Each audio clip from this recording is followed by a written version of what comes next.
suis venu pour te l'annoncer. Moi j'ai trouvé aussi bien que toi. Je suis venu pour te l'annoncer. Ce message n'est pas compliqué. Ce message, c'est que Jésus t'aime.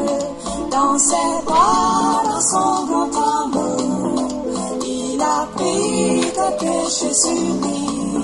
Ce message n'est pas compliqué. Ce message, c'est que Jésus t'aime. Dans ses bras, dans son grand amour, il a pris tes péchés sur lui.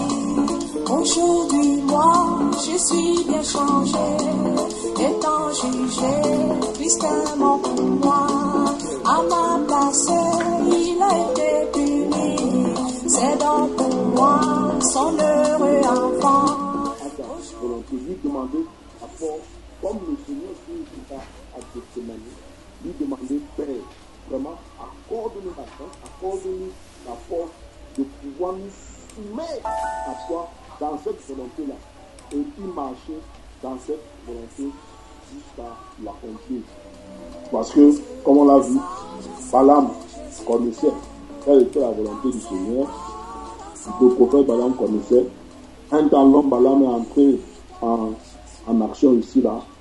Et quand l'homme Balaam est entré en action, le Seigneur l'a traité. Il montre que lorsqu'il dit quelque chose, la chose doit s'accomplir. Donc, Suzanne, par rapport à ta question, non, il n'y a pas de contradiction dans cette histoire de Balaam là, entre la première fois le Seigneur il dit de ne pas y aller, et que par la suite il dit vas-y. La deuxième fois qu'il dit vas-y ne vient pas contredire, ou bien qu'entre temps le Seigneur avait changé sa volonté. Non. Le Seigneur voulait simplement corriger aussi. Et montrer au peuple de Moab qui est Dieu véritablement. C'est pourquoi il a laissé aller Balaam vers les Moabites. Et donc, et par la suite, le Seigneur s'est glorifié au travers des différentes paroles qui sont sorties de la bouche de Balaam. Donc, voilà, sœur, je ne sais pas si ça répond à ton Hein? J'ai une question. J'ai une question, frère. Oui. Ce que tu dis là est vraiment pertinent, franchement. Mais j'ai une question. Oui. Si le Seigneur a vraiment révélé quelque chose, et que l'accomplissement de ces choses-là dépend de l'action de quelqu'un avec qui tu vis, tu fais comment? Dépend de l'action avec qui tu vis. Bon, le Seigneur peut te préparer de faire quelque chose pour son enfant. Nous comprenons un peu nos frères. Tu sais vraiment que le Seigneur t'a demandé de faire ça pour son enfant. Mais tu sais que tu ne peux pas faire ces choses-là sans l'accord de la personne avec qui tu vis. Tu fais donc comment? Mais la parole du Seigneur appelée à s'accomplir. Quand il dit quelque chose, il ne peut pas se désavouer.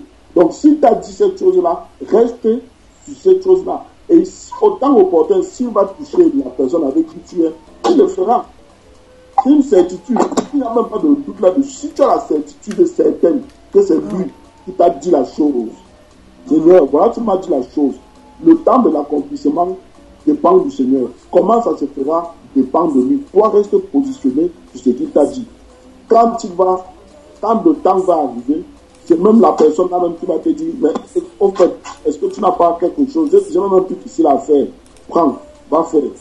Donc, le Seigneur est capable par rapport à ça. Ça, c'est une certitude. C'est une certitude. Non, je prends simplement un cas simple. Dans les Écritures, nous voyons Marie. Marie va être une femme vierge. Le Seigneur va chercher une femme vierge et lui dit que tu enfanteras.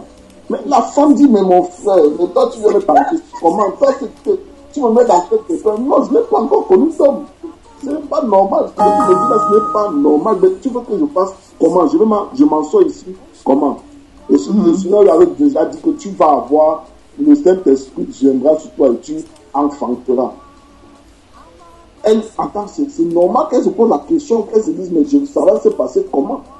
Et le propre, qui va comprendre ça dans le village, que le Saint-Esprit est venu, je n'ai pas connu d'homme, et puis c'est le Saint-Esprit qui m'a conçu. D'abord, le premier, son propre fiancé à côté, son mari va dire, voilà, tu m'as trompé. Et normalement, si tu m'as trompé, c'est la lapidation. Une femme adultère, c'est la lapidation. Donc, et quand dans le temps est accompli, le Seigneur a travaillé pour aller aussi voir Joseph pour lui dire, bon, mon petit, je viens te donner une information là parce que tu risques de commencer à chercher pour rien. La femme là, bon, elle a fait un enfant. Ce n'est pas l'œuvre d'un homme, c'est mon œuvre à moi. Donc ne commence pas à paniquer, ne commence pas à rechercher, ne commence pas à dire ceci, cela. C'est moi qui suis au contrôle. Donc va la prendre pour femme et sois tranquille. Donc le Seigneur a disposé les choses. Et je ne peux pas te dire quelque chose et te mettre après dans l'embarras. Donc s'il t'a dit une chose avec fermeté et que tu as la certitude que c'est vraiment du Seigneur, peu importe les circonstances, il va toucher. S'il est capable, comme les Écritures disent, s'il est capable de faire plier le cœur de nos ennemis en notre faveur, si lui, le Dieu, il est capable de faire que ton ennemi plie son cœur en ta faveur, à plus forte raison, celui qui est à tes côtés, du côté de qui tu es. Donc, une certitude par rapport à cette parole, elle est certaine. Lorsque tu as la volonté du Seigneur, elle va s'accomplir certainement. Et le Seigneur prend des dispositions de tout. Le problème, c'est que nous, souvent, on veut anticiper les choses du Seigneur. C'est exactement ce que j'allais dire. On veut anticiper le Seigneur. On veut de la patience. Seigneur, voilà, on manque de patience. Bon, Seigneur, tu nous as dit ça. D'accord, c'est bien. Donc, maintenant, mais ça semble pas être trop clair, ça va se passer comment et tout ça. Et là, on commence à entrer dans les systèmes humains, on commence à chercher les moyens, on commence à trouver les moyens humains pour accomplir le plan que Dieu a nous a fait. Non, lorsque Dieu commence quelque chose, il prend le soin. Il prend le soin de faire toutes choses pour accomplir. Parce que c'est son nom qui est en jeu. C'est son nom qui est en jeu. Et il ne peut jamais s'amuser avec son propre nom. Donc, il va faire le nécessaire pour que tout soit mis en accord. Donc, sur ce point, tu ne devrais avoir aucune inquiétude. Le Seigneur au contrôle par rapport quand à le plus important, c'est de recevoir cette volonté-là et de l'avoir certainement dans son cœur. Quand on a cette volonté-là, le reste suit naturellement. Amen. Amen. Apparemment, le junior, le frère junior là. Ah oui.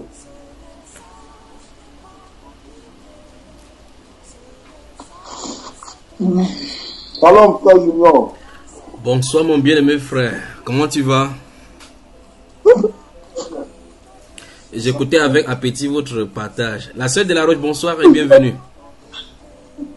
Bonsoir frère. Mon bien-aimé frère Francis, c'est un plaisir pour moi de te rencontrer.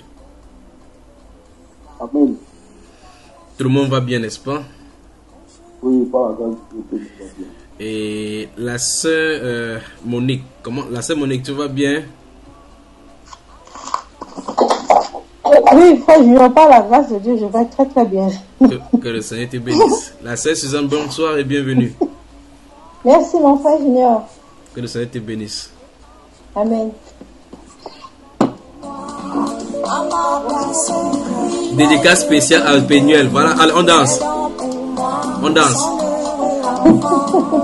Ce message n'est pas compliqué.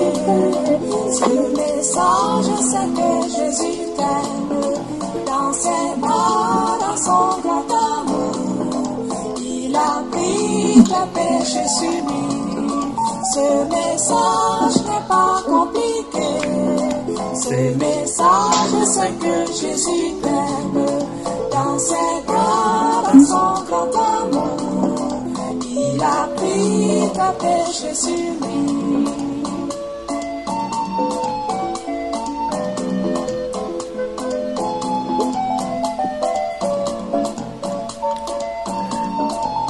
La sœur Enna, bonsoir. Bonsoir, président. Le bébé et la maman se portent bien, pas vrai? Oui, très bien. Si tu rejettes sa puissante main, il n'y aura point de pardon. Voilà notre frère, le prophète Pénuel. Et il est venu traumatiser le Canada. Ça sera chaud là.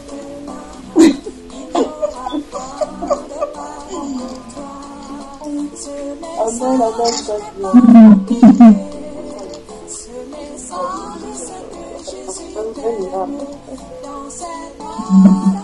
Que la grâce et la paix vous soient multipliées du côté du Canada.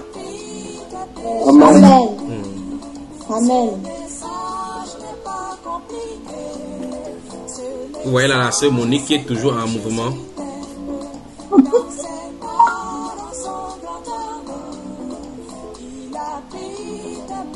La sœur Suzanne est là. En poste. Que le Seigneur te bénisse. Amen.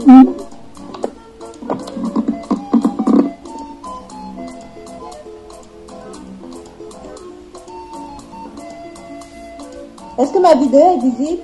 Il faut cliquer, il faut fermer, puis tu remets encore, ça sera visible. Parce que ça, Okay. je crois que chez moi ça s'est planté. Je ne sais pas si chez les autres c'est la même chose. Ok, je vais essayer. Mon frère Francis, ça fait longtemps. Oui, mon frère, ça fait tellement longtemps. J'étais écrit l'autre jour, mais bon, je sais que tu es depuis 24 heures sur 24. Donc, je ne veux pas trop te déranger. Waouh, je suis alors à votre service. Voilà, maintenant, voilà la sœur Suzanne. Voilà la sœur Suzanne. Là, voilà. En grand écran. Toujours en train de rire.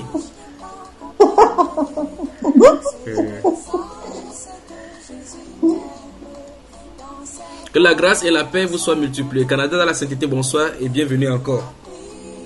Amen. Et merci vraiment pour ce partage là. Pour ce partage, c'est pas évident pour moi de vous joindre à tout moment.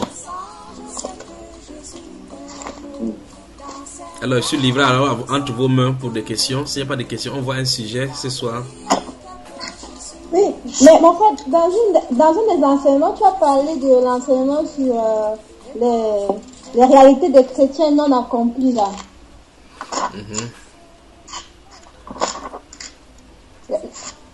Les réalités non accomplies dans la vie d'un chrétien, voilà. Oui, ça. je crois qu'il y a un enseignement concernant cela, n'est-ce pas? Mais il n'y a pas ça sur Bambaïba. Moi, j'ai fait mes recherches, à moins que ce soit intitulé autrement. Frère Francis, il n'y en a pas. Ça me dit quelque chose, je crois que... Attends, je crois que... Les réalités non encore accomplies, quelque chose comme ça. Je crois que ça se trouve sur Bambaïba. Je ne sais pas comment le frère Iba a intitulé cela. Ok. Je vais essayer de retrouver le mec sur lui. Des questions? Oui, j'ai des questions. C'est les cahiers qui s'ouvrent comme ça. Non, c'est pas beaucoup, c'est juste quelques questions. Je vais avoir une petite question par rapport à cette histoire de puits. Parce que quand le puits. Le cuit ou bien le puits? Le puits, il y a un puits de l'eau. Oui. Quand tu vas dans la Genèse, lorsque Abraham avait envoyé son serviteur chercher une femme pour son fils Isaac. C'est à côté du puits qu'ils ont trouvé, oui. Oui. Jacob, son petit-fils, a trouvé sa femme toujours à côté du puits. Oui. La Samaritaine, c'était toujours à côté du puits. Le puits symbolise quoi? La soif ou quoi? Le Seigneur, c'est ce que je veux comprendre. S'il faut aller au puits maintenant pour puiser, est-ce que vous avez le puits là-bas chez vous? Il n'y a pas de puits au Canada. Mais je veux comprendre le symbolisme du puits dans la Bible, le puits là. C'est le cœur à la recherche de Dieu. Ok. Mais c'est ce qui est écrit dans la parole par rapport à cela, non? Le cœur à la recherche. Vous avez lu ça, n'est-ce pas? Et justement, à côté de ce puits-là, on y va pour entrer dans sa destinée. Et les gens y sont allés pour entrer dans leur destinée, donc, n'est-ce pas? C'est pas ça, ma soeur? Ok, je comprends. Des questions? Oui, frère, je n'ai pas fini, pardon. Oui. Dans Genèse 2, verset 15, là, quand le Seigneur demande de cultiver le jardin et de le garder, là, est-ce que tu peux bien m'expliquer les deux verbes, là, cultiver et garder? C'est-à-dire quoi? Oui, frère. Non, c'est-à-dire quoi? C'est ce que je veux. C'est la question que je te pose, frère. Non, je voulais dire, qu'est-ce que tu veux savoir concernant le Genèse chapitre 2, là? En fait, je voulais savoir si... parce que dans le jardin, déjà, le diable y était. Et quand il demande encore à Adam de le garder, est-ce que l'Éternel n'était pas capable de garder le jardin ou bien le garder là, il dit que Adam devait rester éveillé, tu sais pas. Mais quand on te dit de garder ton cœur plus que tout, tu restes seulement éveillé aussi. Quand la Bible déclare par exemple que garde ton cœur plus que toute autre chose, car de lui viennent les sources de la vie. Et ça veut dire que tu ouvres tes yeux, mais tu ne dors pas. Garder, ça veut dire être vigilant, surveiller, n'est-ce pas, ma soeur? Il devait suivre le jardin contre... Dans le diable, il était déjà. Exactement. Et ça montre clairement que nous devons surveiller tout ce que le Seigneur nous a fait. Et la Bible nous a demandé qu'on veille et on prie parce que le diable rôde. Donc, la façon qu'il a fait au jardin, il n'a pas changé. Il rôde de la même façon maintenant, cherchant qui va dévorer. C'est ce qu'il a fait là-bas. Sur la terre, il a rôdé quand il était sur la terre, la période des Job. Dieu lui a demandé que tu étais où il s'est promené. Donc, il rôdait toujours. Il rôde toujours. Et remarque bien, pour le cadre des Job, qu'est-ce qu'il a dit? Il a dit que ne l'as-tu pas protégé? Et là, tu l'as béni, tu l'as protégé. Tu peux couvrir tout le pays. Donc, quand il partait, il surveillait, il voyait. Il voit là où il y a la main de protection de Dieu. Et il dit à Dieu que ôte ta main, étends ta main sur lui et frappe-le. Tu vas voir qu'il va te maudire en face. Ça montre qu'il voit ceux sur qui la protection de Dieu sont. Et il vient devant le Seigneur pour pouvoir demander la frappe sur eux. Ça veut dire que Satan rôde, comme on a de voir là dans le jardin, il se promène aussi. En tout cas, c'est un gentleman qui se promène de part et d'autre. Et le bruit, c'est quelqu'un. Ça m'a tenu dans le bouchon. Oui, mais c'est quand il faut couper ton micro le temps que quelqu'un d'autre pose la question. Alors, dans Proverbe chapitre 20, le verset 5, la Bible déclare: les desseins dans le cœur de l'homme sont des eaux profondes, et l'homme qui est sage sait y puiser. N'est-ce pas? Dans le livre des Proverbes chapitre 20, verset 5, ainsi de suite. Et puis dans le livre des Proverbes chapitre 5, là maintenant dans le Proverbe chapitre 5, on va parler de boire l'eau de ta propre citerne, parlant de la femme. Tu vois? Et dans le Proverbe chapitre 5, on parle maintenant que les prostituées, c'est un puits profond. Tu vois? Donc on a des problèmes. On a des problèmes avec le puits dans le puits est le symbole même du cœur, même, dans lequel se trouve le trésor attiré. Alors des questions? Et remarque dans que oui, ma soeur. J'ai une question. Et si vous ne posez pas de questions, moi je vous en pose aussi ce soir. Oui. Enfin, tu parlais des alliances. Oui. Il fallait éviter de faire des alliances parce que chaque fois qu'on fait des alliances, on n'a pas besoin de voir Dieu, il est là de toutes les façons. Oui. Ce que je veux savoir, c'est par exemple un païen qui fait des alliances avec plusieurs personnes. Oui. Alliance dans quel sens? Parce qu'il y a plusieurs styles d'alliance. C'est-à-dire que je prends le cas du mariage par exemple. Voilà, c'est simple. Il faut dire justement que tu parles du mariage. Parce que quand tu dis qu'il y a des païens qui font alliance avec plusieurs personnes, c'est qu'il y a d'alliance. Oui, vas-y ma soeur. Qui pourrait par exemple faire plusieurs personnes de mariage. Oui. Dans ce cas, est-ce que je sais que devant Dieu, ce n'est pas une bonne chose, mais est-ce qu'il peut être pardonné par la suite? Ça, c'est clair qu'il va toujours être pardonné parce qu'il n'y a pas de péché que Dieu ne pardonne pas en dehors de péché qui mène à la mort. Quel que soit ce qu'un homme a fait, Dieu va toujours pardonner. Et Dieu connaît le outcome de toutes choses, ce qui fait qu'il est le Dieu qui restaure justement. En tout cas, chacun de nous était des gentlemen et des gentlewomen. Pas vrai? Quand les gens étaient au lycée, quand tu flattes quelqu'un, non, ne parlons même pas de ça, ces choses sont passées. Des questions? Oui, moi j'avais une autre question. Ça c'est dans Matthieu 5, 22. Mais moi, je vous dis que quiconque se met en colère contre son frère mérite d'être puni par le juge. Oui. Que celui qui dira à son frère Raka mérite d'être puni par le Sanhédrin. Oui. Et que celui qui lui dira insensé mérite d'être puni par le feu de la Guéhenne. Qu'est-ce Oui. que cela veut dire? Comme tu entends là, il n'y a pas de parabole là-dedans, ma soeur. Là-bas, il n'y a pas de parabole. Attends, ça veut dire que si je dis insensé, si par exemple je te dis insensé, je suis dans la Guéhenne, quoi. Non, regarde bien la façon qu'il a La dit. Guéhenne. Il n'a pas dit que tu seras puni, tu mérites d'être puni. Donc ça veut dire que si tu meurs dans ces conditions, c'est là-bas où tu te retrouves. C'est ce qu'il en est de dire. Tu vois effectivement pourquoi par la suite il va me restaurer la chose en disant que si ton ennemi a faim, donne-lui à manger. Qu'il ne sorte de votre bouche aucune parole impure, mais s'il y a quelques bonnes paroles qui servent d'éducation. C'est pour ça que toutes ces choses qu'il va dire en termes de préceptes, les apôtres vont développer et enseigner ça pour les préceptes de l'église. D'accord, ma soeur? D'accord. Des questions? Oui. Oui, Une autre question? S'il n'y a pas de questions, moi je vous en pose ce soir. Une autre question, ça c'est dans Jean 11. Hmm. Donc ça c'est l'histoire de Lazare, quand Lazare on doit le ressusciter. Et puis on dit au verset 33, Jésus la voyant pleurer, elle et les Juifs qui étaient venus avec elle frémit en son esprit. Moi je me suis demandé, mais qu'est-ce que ça veut dire frémir en son esprit? Parce que j'ai quand même vu ça 2 à 3 fois dans ce passage, dans ce chapitre-là. Jésus frémit en son esprit. C'est quoi frémir? Ma soeur, tu as déjà En fait, esprit de quand tu fréquentes, tu as déjà fait un exercice où tu t'attendais le mot et on donne quelque chose que tu connaissais, l'état où tu te trouves devant l'épreuve en disant que tu vas massacrer cette épreuve là maintenant. Oui, C'est que tu ressens à ce moment là, c'est ce que Jésus a ressenti. C'est ça dont il est question.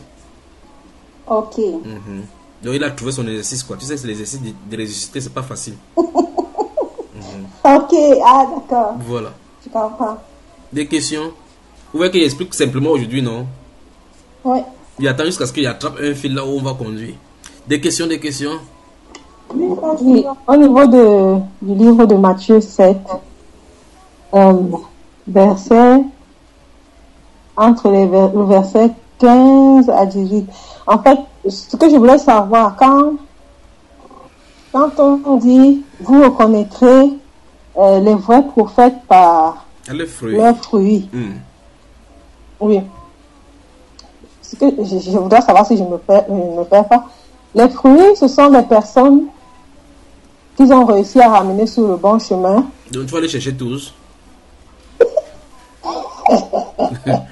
Si ce sont ces fruits là, c'est que l'apôtre de Judas Iscariote est un vrai prophète. Si c'est ça la base, n'est-ce pas?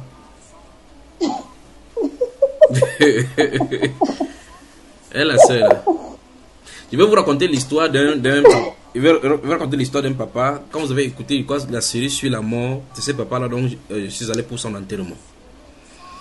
Lorsqu'il a écouté l'enseignement, au travers, le Seigneur a permis que ça entre par un garçon de maison qui venait travailler chez lui. Et il est venu à la maison, il a pris l'enseignement. Pendant qu'il travaillait chez lui, il a mis l'enseignement. Le papa l'a passé, il a écouté l'enseignement, il a dit que waouh, il n'a jamais entendu des choses comme ça. Et puis à cet endroit-là, à cet instant-là, il a été attrapé par le Saint-Esprit. Mais maintenant, voici ce qui se passe. Il était un gnostique.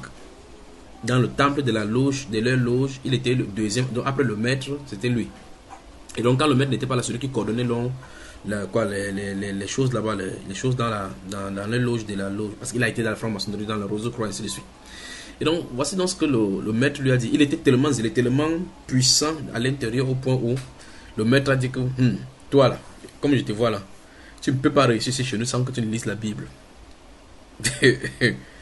Il a dit il dit oui, il faut lire la Bible pour bien travailler ce que nous faisons. Vous savez ce qui est arrivé? Quand il allait travailler dans la Bible, il a commencé à lire la Bible, il a vu que ce qu'ils font là-bas, c'est la fausseté.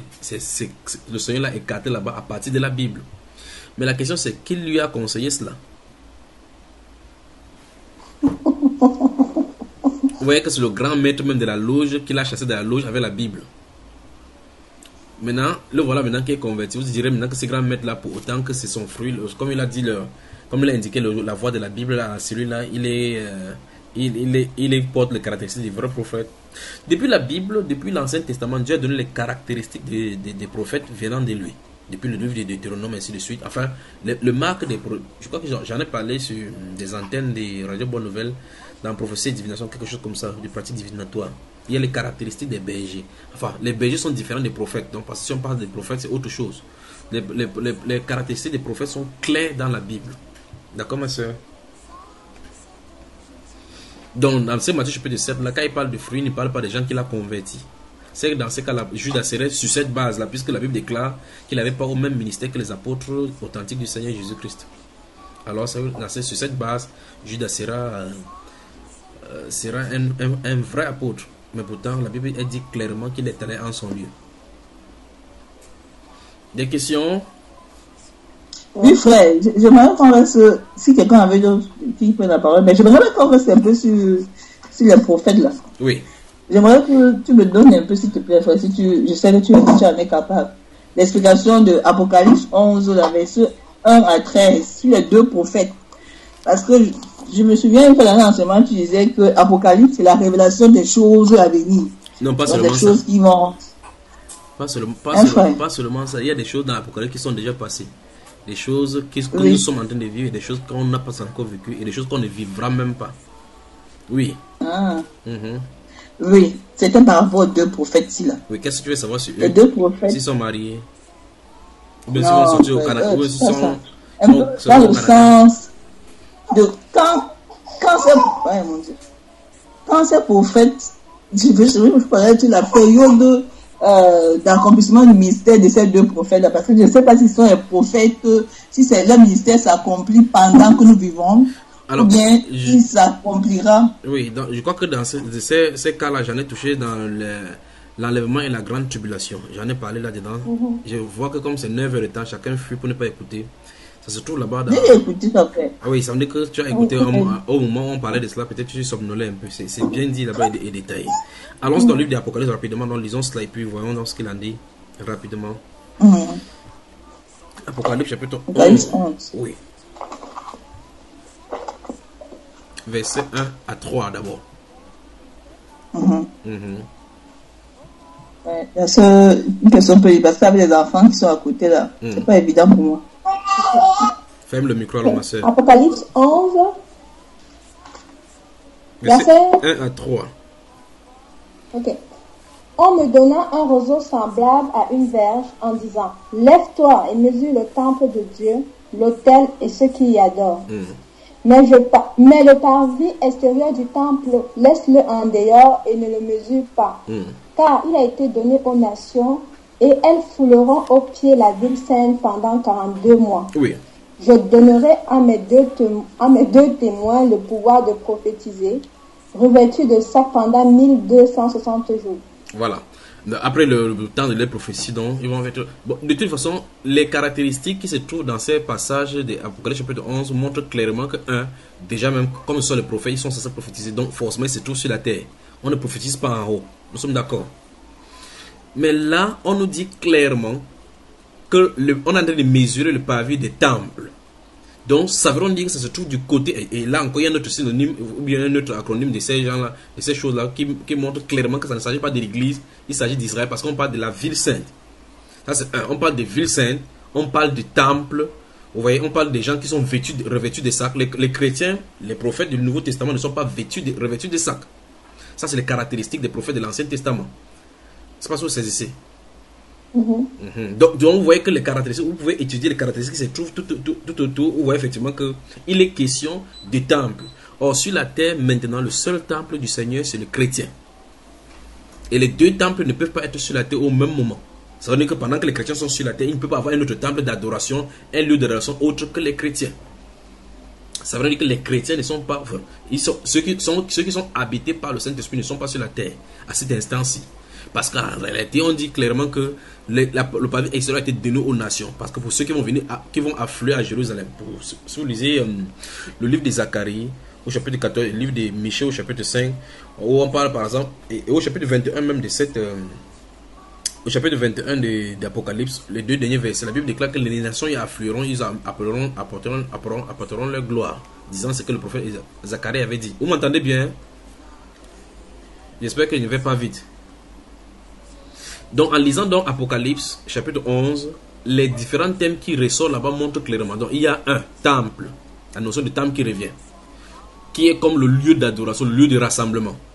Pour les chrétiens, il n'y en a pas ça. Si vous lisez tout le Nouveau Testament, vous n'en verrez pas là nulle part où les chrétiens ont besoin de lieux d'adoration ou bien quoi que ce soit, un lieu spécifique d'adoration appelé temple. La seule application du mot temple, maison, édifice, quand le Nouveau Testament est encore ouvert, ou mieux quand l'alliance de la grâce est encore ouverte, c'est uniquement sur les chrétiens. Vous êtes le temple de Dieu. Vous êtes l'édifice de Dieu. Ne savez pas que vous êtes votre corps et le temple du Saint-Esprit. Vous voyez cela, n'est-ce pas? Là, la maison de Dieu et autres s'applique à lui. Ici, dans cet Apocalypse chapitre 11, ça s'applique clairement à un bâtiment, à une construction. Donc, en ces temps-ci, sur cette terre, sur la terre, il y a un lieu appelé le temple de Dieu sur la terre où c'est bâti. Donc, c'est uniquement dans la ville sainte. Et comme on va dans Ézéchiel chapitre 40 et suivant, on voit effectivement la description de cela. Or, donc, ça veut dire qu'à ce moment-ci, le temple est bâti dans la ville. C'est la deuxième connotation, c'est ville sainte. Donc, il y a temple, ville sainte. Il y a les deux prophètes qu'on peut identifier clairement. Il y a deux prophètes. Il y a 4 revêtus de sacs. Et on dit que ce sont ces deux témoins. Ces deux témoins sont les deux chandeliers qui se tiennent devant le Seigneur de la terre. En 5e lieu, on dit qu'ils vont prophétiser pendant 42 mois. 42 mois qui correspondent effectivement à 3 ans et demi des périodes où il va prêcher pour que les Juifs croient pour être scellés. D'accord, ma sœur? Voilà, je crois que j'ai répondu. Il y a assez à répondre. Donc, pour plus d'informations, enlèvement et grande tribulation sur la chaîne YouTube Bambaïba. Il y a 4 et 5 heures de temps, je crois, première et deuxième partie. Courage pour pouvoir suivre ça.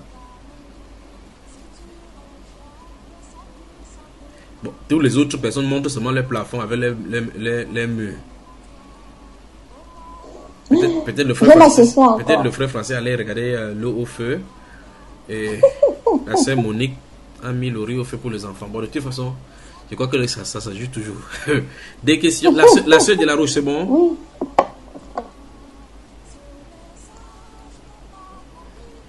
J'ai une question. Oui, la sœur de la Roche, c'est bon, n'est-ce pas? Avec Apocalypse 11 là. Ok. Ton micro est fermé, oui. Des questions, la sœur Suzanne? Oui. Tu avais dit que tu devais faire un enseignement sur comment en finir avec les convoitises Chanel. Bon, ça c'est un bon thème. Qu'il faut qu'on traverse quand on est à jeune. Ce serait bien qu'on traverse au Canada, non? C'est pas ça, frère Francis? C'est ça même.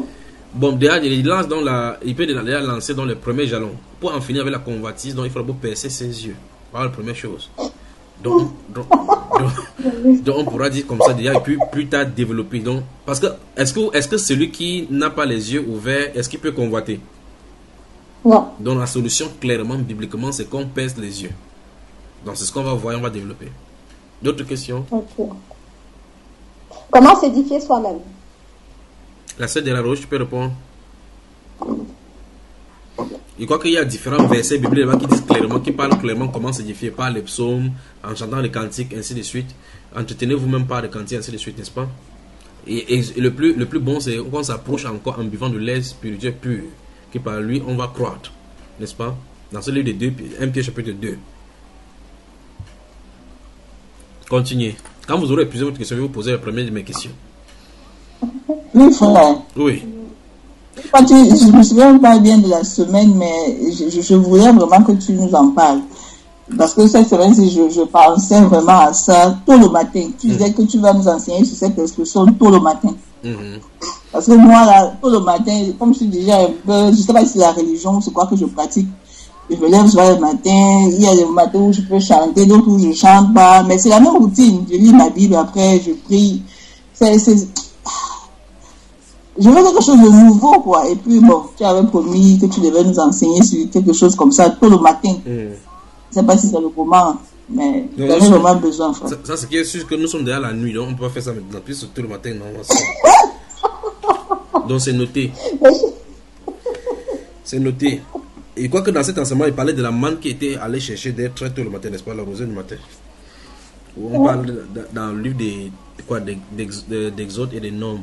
Oui, la sœur, la mère de Peignol avait une question. Oui, j'ai une question, frère. Je viens dans Éphésiens 4. Oui. À partir du verset 7. Bon, je peux commencer à partir pardon, la sœur de la Rose, gardez ce thème-là particulièrement qu'on développe ça, qu'on sera face à face, plaise au Seigneur.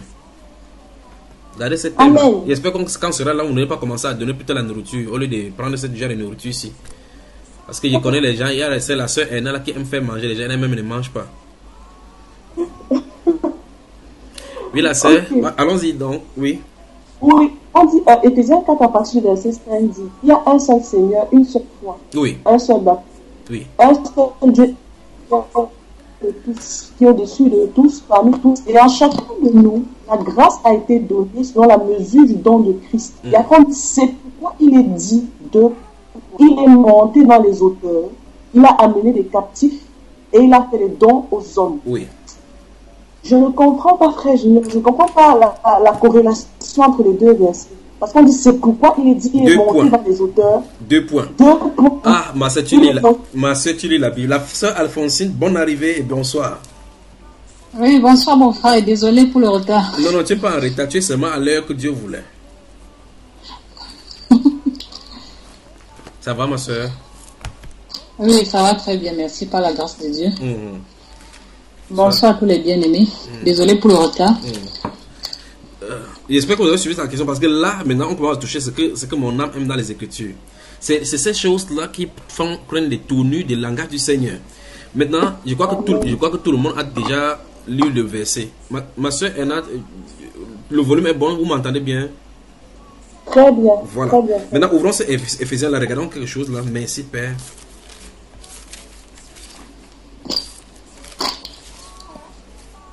Si vous lisez la Bible de cette façon, c'est comme on de lire là. Vous allez rencontrer des choses dans la Bible là.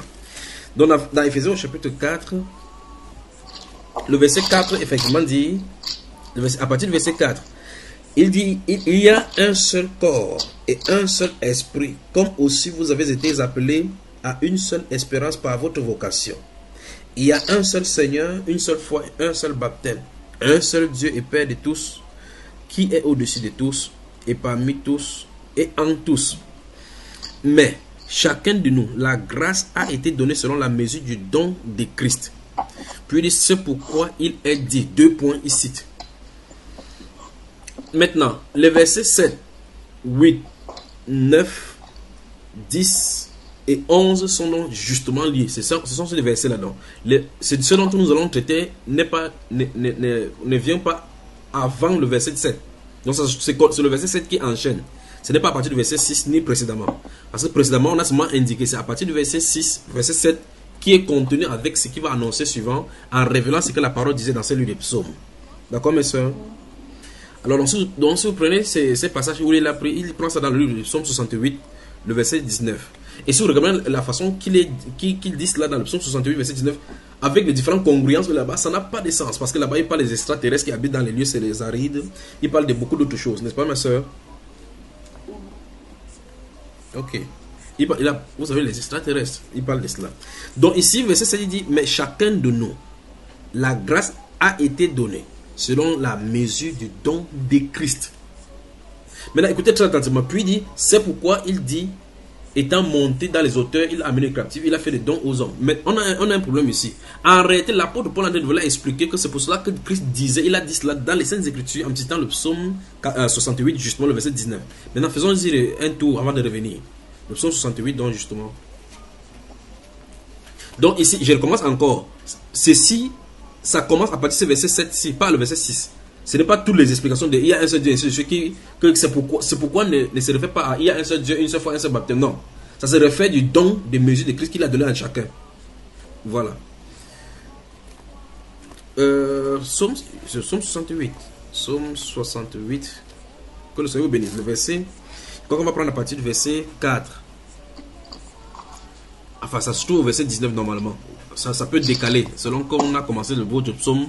À partir du verset avec les psaumes au chef des chants, ainsi de suite. C'est terrible, terrible, terrible. En tout cas, avec cette formule, il y a encore une autre chose que j'aimerais dire, mais avant qu'on avance. Vous avez remarqué qu'il y a certaines personnes que quand vous leur parlez de la Bible, vous prenez un verset quelque part. Ils disent non, vous ne pouvez pas prendre un verset comme ça et dire quelque chose de la Bible. Pourtant, c'est même la règle des Écritures. Si vous prenez le temps de lire le livre de 1 Corinthiens par exemple, vous allez voir que Dieu, par exemple, dit qu'il prend les sages dans leur ruse. Je ne sais pas si vous comprenez cela. Or, il n'est pas allé, ça se trouve dans le livre de Job. Il n'est pas allé dans le livre de Job lis tout le verset, ce qu'il dit là-bas, parce que là-bas, ce sont des sentences qu'il a d'être dites là-bas. Jusque-là, je ne sais pas si vous me saisissez. Vous m'entendez, Canada? Oui, mon frère, moi j'entends très bien. Chez la soeur Enasia, apparemment, c'est comme ça, bugué un peu là-bas. Chez la soeur Enasia, c'est bon là? Non. Oh, je n'aimerais pas qu'on rate ceci. Le frère Francis, tu m'entends? Oui, je suis là, je t'entends, c'est super. Ok, la soeur, parce qu'elle a mis la tête là-bas comme Nicodème qui était à l'entendre Jésus, comme ça, est-ce qu'elle entend mieux? Parce qu'il faut que. Chaque fois, je suivais mon écran pour voir si vous en aimez suivre, parce qu'il ne faut pas qu'il bavarde seul là-bas et que vous n'êtes pas en train de me suivre, quoi. Donc, ok.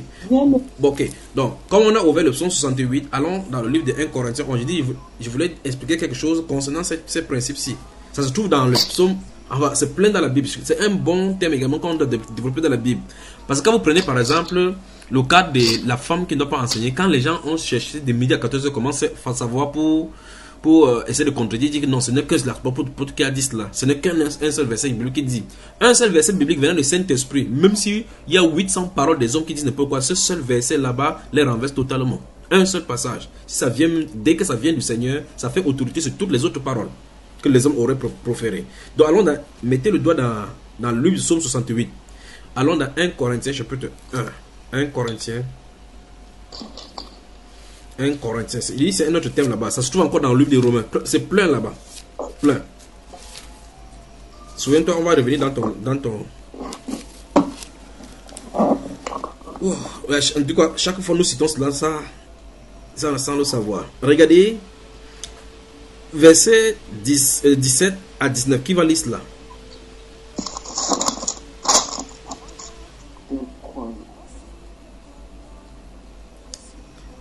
« 1 Corinthiens chapitre 1, verset 17 à 19 d'abord. »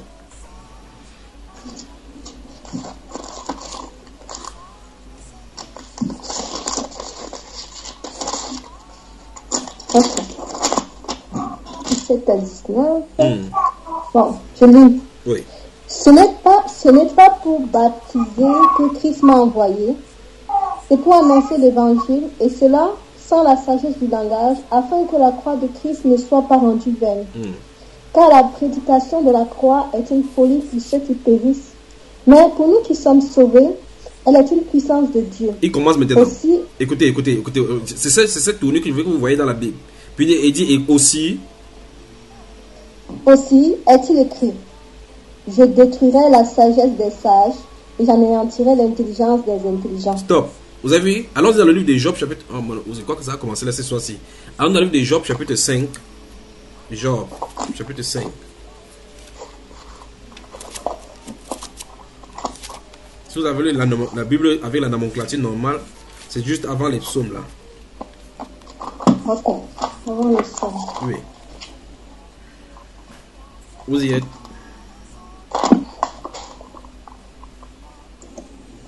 Verset 12 du chapitre 5. 12 et 13.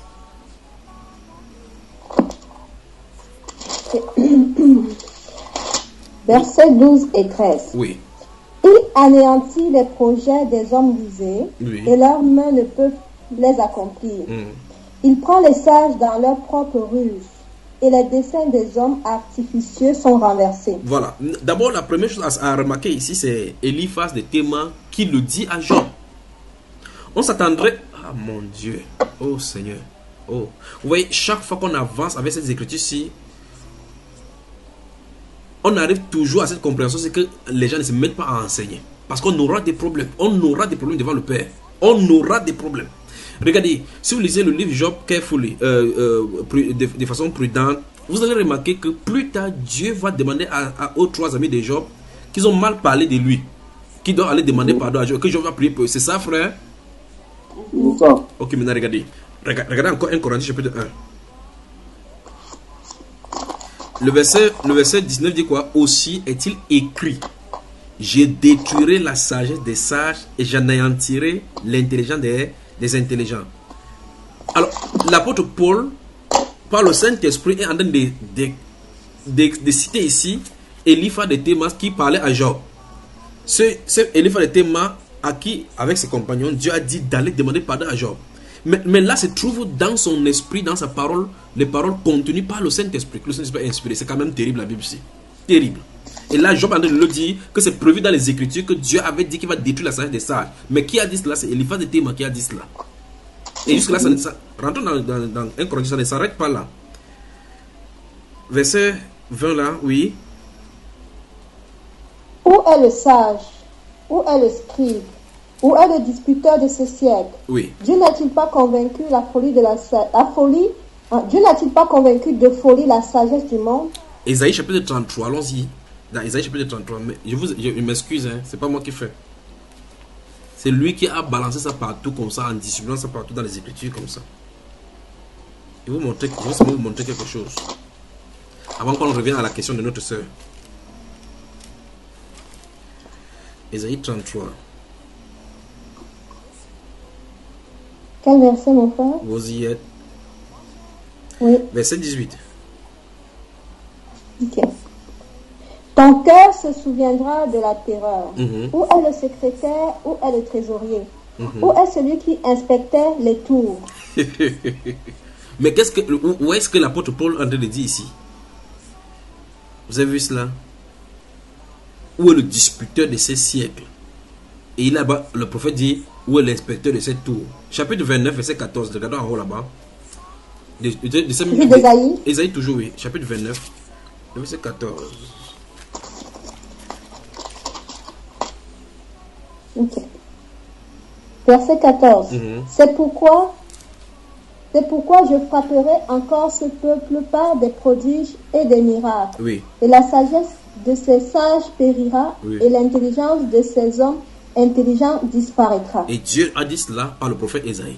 Maintenant, remarquez très attentivement, voici le principe dont je voulais vous expliquer, parce qu'on va encore continuer dans le livre des Proverbes, des Romains, tout à l'heure. C'est plein là partout où l'apôtre Paul écrit. Lorsqu'il prend son stylo, il arrête en main, il a écrit Paul, apôtre de Jésus-Christ, à l'église de Corinthe. Quand il commence à écrire, le Saint-Esprit prend exactement comme il prend la voix des Corinthiens, la voix des apôtres, la voix des prédicateurs pour parler au travers. Il le fait. Et puis, pendant qu'il a fait séance par rapport à une situation, il place exactement au lieu indiqué l'écriture qui était appropriée, en donnant l'explication au pourquoi c'était écrit. Or maintenant, quand nous lisons ici dans le livre d'Ésaïe chapitre 29, le verset 14, remarquez très attentivement que si vous voulez citer, j'ai dit souvenez-vous, ils sont 10 ici parce que les gens disent que non, vous pouvez pas prendre un seul verset pour citer quelque chose. Là, maintenant, on a de voir clairement qu'on le fait. En tout cas, Jésus-Christ l'a montré clairement, même dans les Saintes Écritures. On est venu lui demander que pourquoi tes disciples ne mangent pas sans levain. On a trouvé tes disciples, ils ont froissé le pain, le maïs le jour du sabbat, et ce n'est pas permis. Il dit il finit leur expliquer que n'avez-vous pas lu ce que David et ceux qui étaient avec lui ont fait du temps des souverains sacrificateurs Éléazar, comment ils sont entrés dans le temple et ont mangé le plan de propositions qui étaient réservées qu'aux sacrificateurs de manger. Quand ils ont fini en temps, ça dit qu'aller apprendre ce qu'il veut dire, je prends plaisir à la miséricorde et non au sacrifice. Donc ça veut dire que c'est pas ça qu'il dit, il prend plaisir au sacrifice. Or si vous lisez ce que Dieu a dit là-bas, ça n'a rien à voir avec ce que l'événement qui sera tout autour. Or Dieu voulait expliquer des grands principes de sa volonté. Ici l'apôtre Paul écrit quelque chose et à un moment donné le Saint-Esprit donc met l'explication claire de l'événement et le pourquoi le Saint-Esprit disait. Le Seigneur Jésus-Christ encore une fois de plus sera confronté dans le temple. Regardez bien, vous lisez toujours dans ce même livre d'Ésaïe au chapitre 29. Il dit clairement que ce peuple, c'est mon nom de lèvres, mais le commandement qu'il observe, c'est le commandement d'homme. Là, se trouve Jésus dans le temple.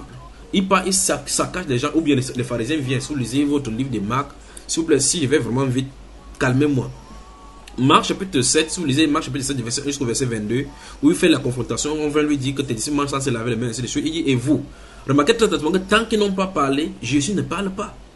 Or, vous lisez dans Isaïe chapitre 28, chapitre 29, il n'y a pas nulle trace des pharisiens, ni nulle trace des sadducéens. On dit tout simplement, après on dit que ce peuple-ci.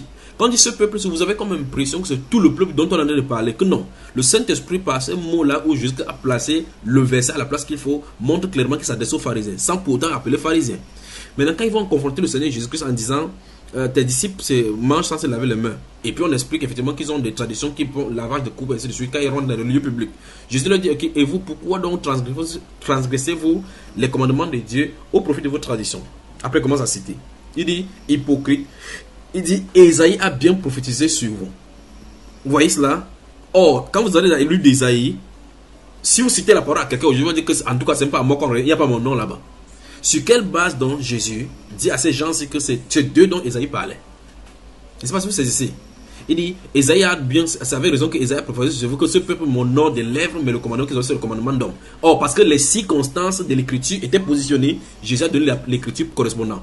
Pas que Jésus leur a cité tout Ésaïe chapitre 28, tout Ésaïe chapitre 29, mais la portion de l'écriture correspondante, il leur a accordé. Maintenant, rentrons. C'est terrible. Allons dans l'œuvre des Romains maintenant. Je vais souhaiter balader là-bas, on va y arriver.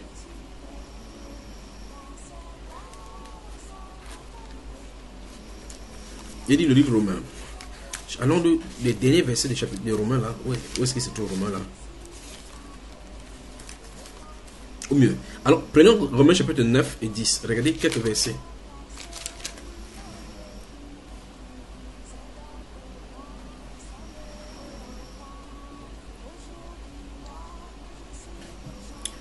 Regardez le verset. Ah mon Dieu, si vous allez alors le voir. On y va? Oui. Ici, l'apôtre Paul, expliquant la souveraineté de Dieu, le choix, l'élection de Dieu, commence à prendre les différents passages révélant cela qui étaient prévus dans les Saintes Écritures.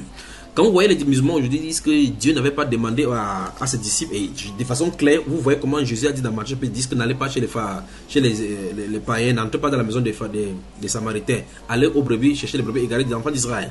Ils disent non, nulle part dans la Bible il n'est prévu que les Juifs pas prêcher chez les païens. Pour dire clairement que si les chrétiens sont en train de prêcher aujourd'hui, ça veut dire que ce n'est pas pour leur temps, parce que leur temps c'est Mohammed qui est le sauveur de l'humanité. Maintenant ici, l'écriture, c'est contenu dans l'écriture. Si vous lisez l'Ancien Testament, c'était prévu même déjà depuis l'écriture que les Juifs devaient perdre la grâce devant le Seigneur et que le salut devait être prêché aux nations. C'est prévu partout là-bas. Et c'est ce que l'apôtre Paul va passer le temps dans les Écritures à expliquer. Voilà pourquoi les musulmans, pour pouvoir démonter l'enseignement chrétien, sont obligés de tirer sur l'apôtre Paul d'abord. Parce que les grandes révélations lui ont été données. Allons-y, chapitre 10. On y va.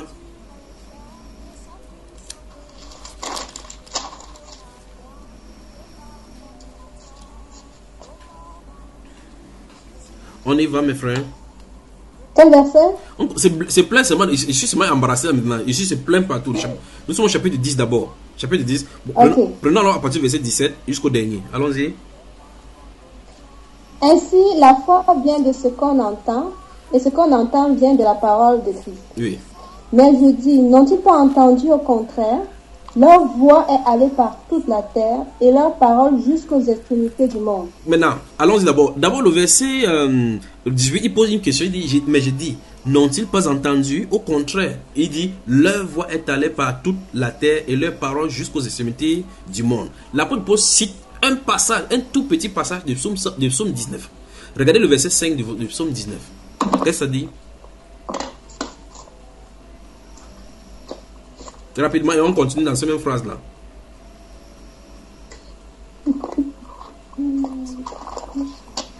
Canada dans la sainteté, bonsoir et bienvenue. Souvenez-vous, gardez à l'esprit la question de la sœur Erna, parce qu'on va tourner par là où on va aller. Qu'est-ce que ça dit le verset 5 rapidement, parce que c'est plein. Il faut qu'on examine des choses. Ok. Verset 5 de Psaume 19. Oui. Voilà. Okay. Leur retentissement parcourt toute la terre, leur accent va aux extrémités du monde, où il a dressé une tente pour le soleil. Vous voyez cela?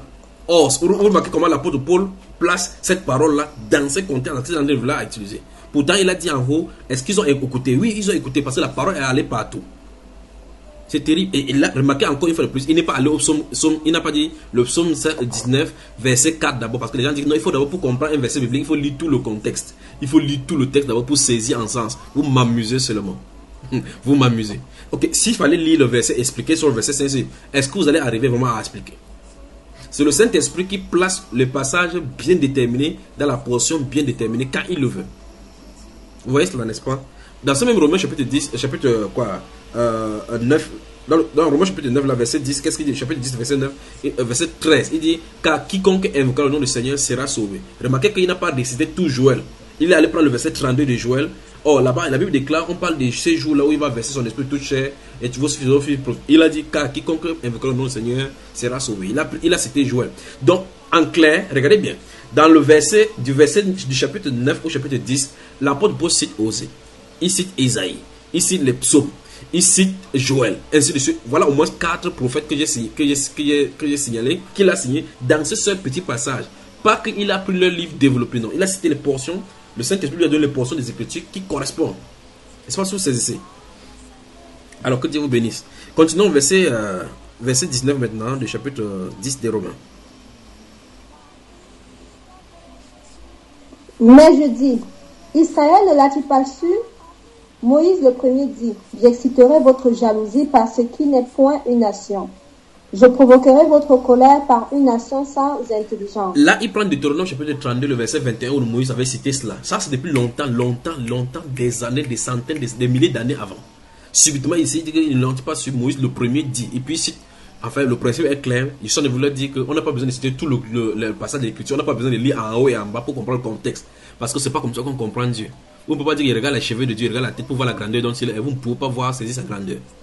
Amen. Continuons. Verset suivant. Verset 20. Et Ésaïe pousse la hardiesse jusqu'à dire, j'ai été trouvé par ceux qui ne me cherchaient pas. Et je me suis manifesté à ceux qui ne me demandaient pas. Ça, c'est Ésaïe chapitre 65, verset 1 maintenant. Tu vois, il vient de quitter Deutéronome chapitre 32.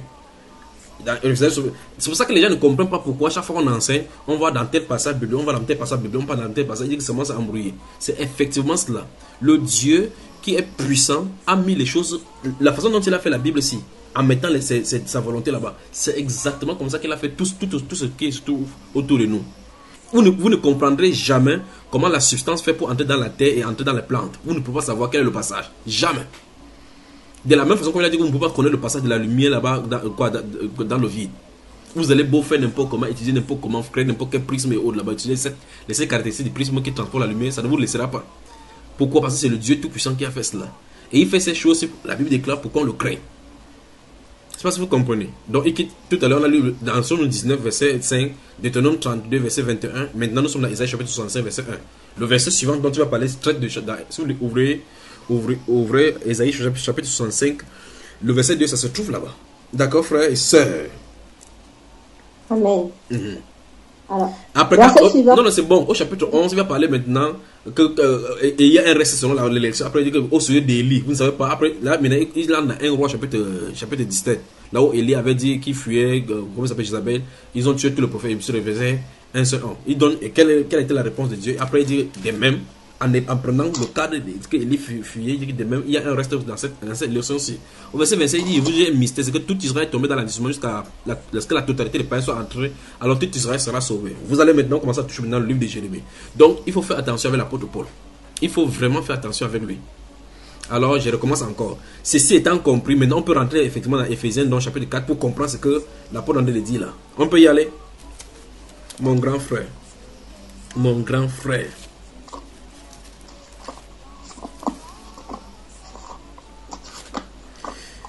Wow. Éphésiens, chapitre 4. Donc nous étions au verset 7. Regardez. Je crois que c'était bien, cette note-là était bien pour pouvoir faire. Parce que sinon, même dans l'une des Éphésiens, enfin dans tous les écrits de l'apôtre Paul, vous allez voir tout cela. Mais à chacun de nous, la grâce a été donnée selon la mesure du don de Christ. Où est la sœur Enna là-bas? Maintenant, c'est pas qu'elle n'a pas seulement jeté l'huile sur le feu, elle allait dormir. Ok, mais à chacun de nous, la grâce a été donnée selon la mesure du don de Christ. Donc, je recommence encore là où j'ai commencé avant d'avancer. C'est que la question où, parce qu'il y a 2 points. Et selon qu'il a écrit 2 points. Ça se trouve que les guillemets, ce qui va citer dans le guillemet, qui se trouve dans le livre des psaumes 68, parce que c'est là où nous étions 68, verset 19. Il a même d'expliquer le pourquoi c'était écrit ainsi. Et je recommence encore, il ne parle pas de il y a un seul Dieu, une seule foi, un seul baptême, mais il parle du don de Christ qui a été donné à chacun. Donc Dieu disait que, dans le psaume 68, que lorsqu'il va monter, il va faire la répartition des dons selon ce que Christ a désigné pour chacun des personnes qu'il aura choisi dans cet enlèvement-là. Allons-y dans le livre des psaumes, chapitre 68, et voir enfin, là où l'apôtre Paul dit, je ne sais pas comment. Ah, le Saint-Esprit. Psaume 68. Vous voyez effectivement, tout à l'heure, j'ai dit qu'on commence à partir du verset 4. Vous lisez du verset 4 jusqu'au verset 19, vous aurez des problèmes ici. Les problèmes, parce qu'il y a des choses que vous allez lire, vous allez dire, mais qu'est-ce que ça a à voir? Pourtant, ce sont des prophéties. Vous lisez le psaume 45, vous voyez effectivement comment on parle de l'enlèvement de la noce et comment le mariage de Christ va se passer. Le psaume 45. Pourtant, là, personne ne comprend pas ce qu'il dit, mais il chante seulement. Et ici, dans Deutéronome chapitre 32, verset 21, où on a cité, où il a dit Moïse, le premier dit, je citerai. Vous remarquez effectivement qu'en réalité, Dieu lui a demandé d'écrire ça sous forme de cantiques. Ils vont chanter les cantiques. Pourtant, c'est une prophétie qu'ils sont en train de donner.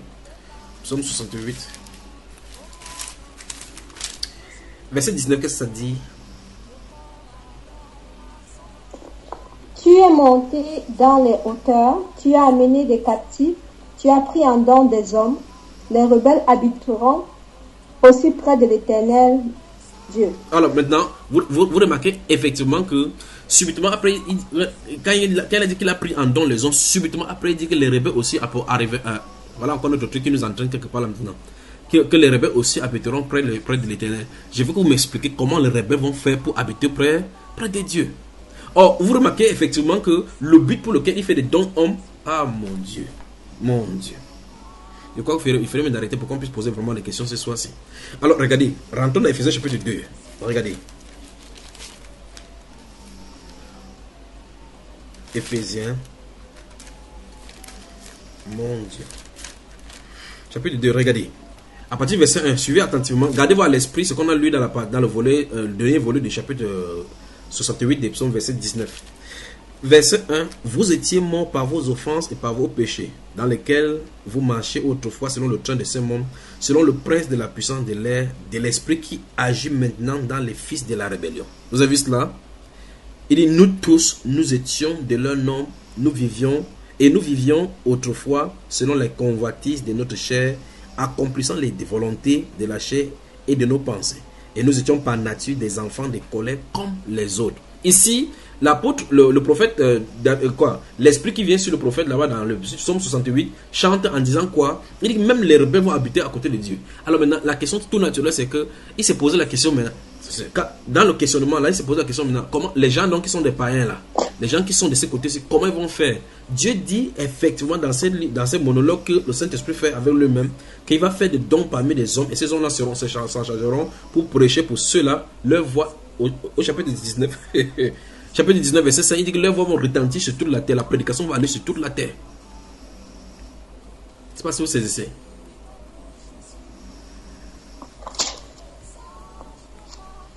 Je peux avancer. Alors, le psaume 68 dit clairement qu'il va faire des dons hommes. Donc, il va se choisir des gens et à chacun, il va couper une grâce de Christ. Une partie de Christ lui a donné, une partie de Christ lui a donné. C'est de ça dont il est question ici. L'apôtre Paul a dit dans ces Éphésiens chapitre 4, verset 8, qu'il est monté dans les hauteurs, il a amené les captifs. Amené les captifs.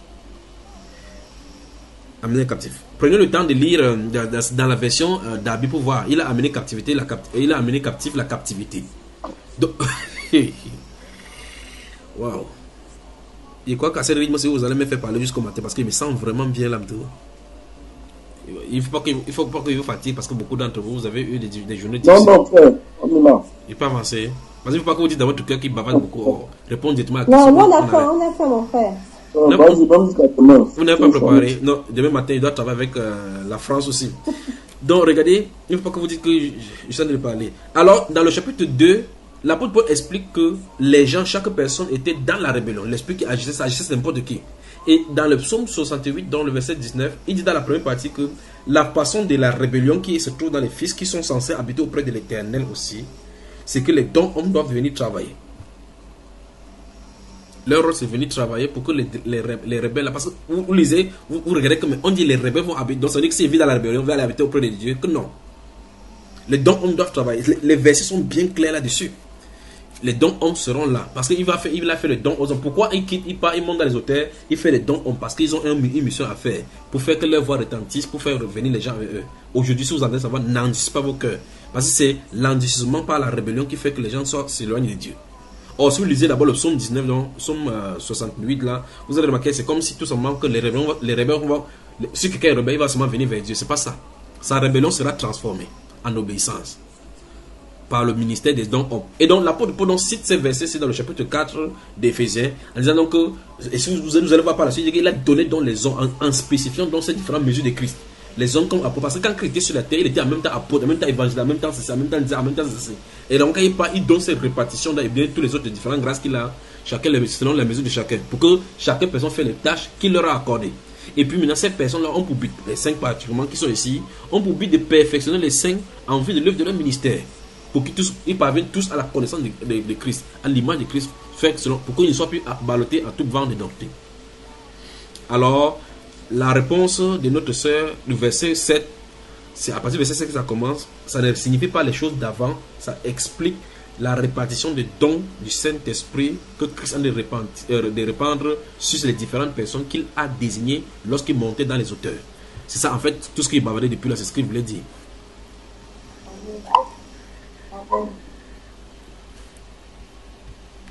Amen, frère. Que Dieu vous bénisse. Bon, frère, juste avec, quand tu dis ça, je me rends compte, ça veut dire que, effectivement, je comprends mieux pourquoi est-ce que les apôtres, les premiers Paul, en réalité, à partir simplement de ce qu'on appelle aujourd'hui l'Ancien Testament, étaient en mesure d'amener les gens à la repentance. Vous savez, les écrits de l'Ancien Testament, parce qu'effectivement, dans les écrits de l'Ancien Testament, même si on dit que c'était l'Ancien Testament, en réalité, c'était les écrits du Seigneur, c'était la parole du Seigneur qu'ils ont utilisé à chaque reprise. Ok, merci frère. Vous m'excitez vraiment ce soir-ci. Vous permettez qu'on aille encore quelque part? On va lire et examiner quelque chose parce qu'en fait, on utilise ce langage-là. Merci frère pour ce que tu fais. Ouvrons le livre de Actes des Apôtres, chapitre 17. Vous allez voir quelque chose maintenant. Actes, chapitre 17.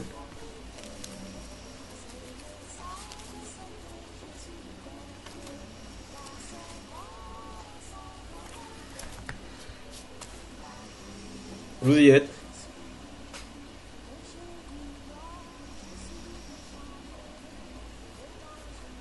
Verset 4 jusqu'au verset 12.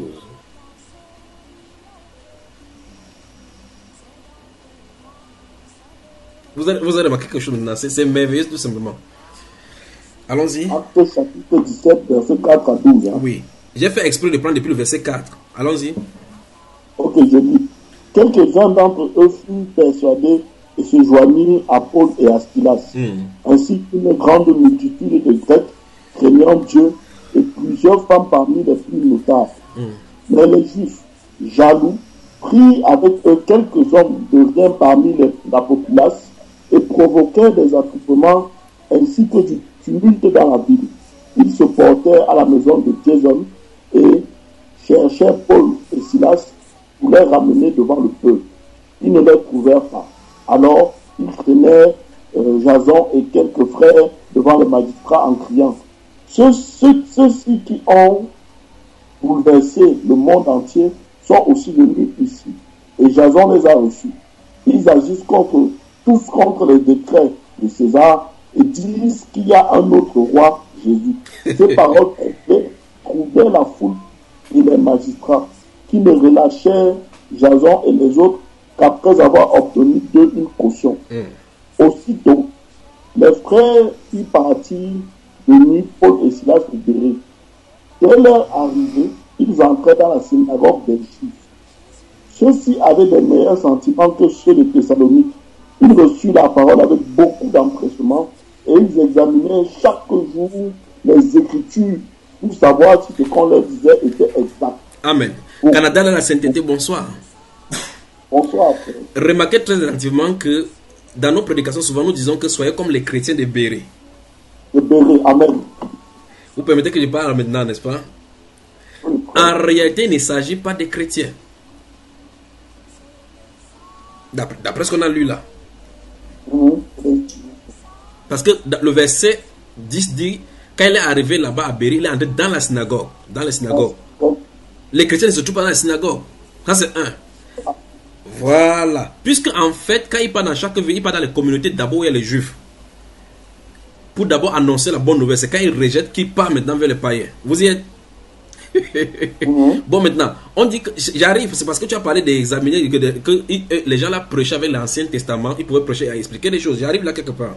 Maintenant, quand l'apôtre Paul fuit la population, enfin, la rébellion organisée par les mêmes juifs, ces juifs-là, parce que quand vous allez lire 1 Thessaloniciens et 2 Thessaloniciens, il va parler effectivement que les juifs de la Judée et autres là-bas sont les plus méchants. Ils ont tué le Seigneur Jésus-Christ et ils sont toujours rebelles à la parole. Maintenant, ici, quand ils arrivent à Bérée, ils partent dans la synagogue. Regardez encore le verset 10. Verset 10, aussitôt les frères, là c'est clair que les frères qui l'ont conduit, donc ceux-ci, le premier groupe-ci, ce sont les chrétiens. Aussitôt les frères firent partie des nuits Paul et Silas pour Bérée. Ce sont les chrétiens qui ont protégé Paul pour qu'il parte, pour qu'il sorte de la ville pour partir pour Bérée. Lorsqu'il fut arrivé, ils entraient dans la synagogue des juifs. Dans ta version, on dit que ceci est mis pour les juifs de cette synagogue. Donc, là, dans d'autres versions, on dit que ces juifs avaient des sentiments plus nobles. Ça veut dire que quoi? Par rapport à d'autres, les juifs qui venaient de contester et créer des troubles en haut là-bas, dans d'autres villes, ceux-ci étaient encore plus compréhensifs. Vous savez qu'il y a des païens, que tu ouvres ta bouche que Jésus-Christ est sauvé, t'es gifles comme ça, tu confirmes. Notre païen, quand tu dis comme ça ne lui dit absolument rien. Il dit que vas-y toujours court, toujours te vois venir. Il te suivait jusqu'à après, un jour ça l'arrête. Donc, c'était des juifs. Je recommence encore. Ceux-ci, oh mon Dieu. Oh mon Dieu. Vous voyez, merci Père. Merci Père. Puisse toutes ces choses soient corrigées. Puisse toutes ces choses soient corrigées. Vous remarquez très attentivement, tout à l'heure, nous venons de voir que l'apôtre Paul écrivait en citant les Saintes Écritures dans toutes les dimensions. Il allait dans Osée en passant par Job. Donc l'écriture habitait en lui, n'est-ce pas? Ok. Maintenant, aïe, comment il va faire ces choses-ci là maintenant? Bon, allons au chapitre 28. Chapitre 28 de ce livre-ci.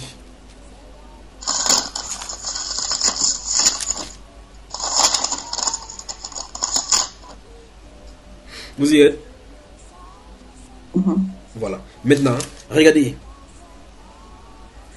Verset 17 à 23. Lisons qu'est-ce que ça dit. Jusqu'au 24. 17 à 20. Acte chapitre 28. Verset 17 à 24. Allons-y.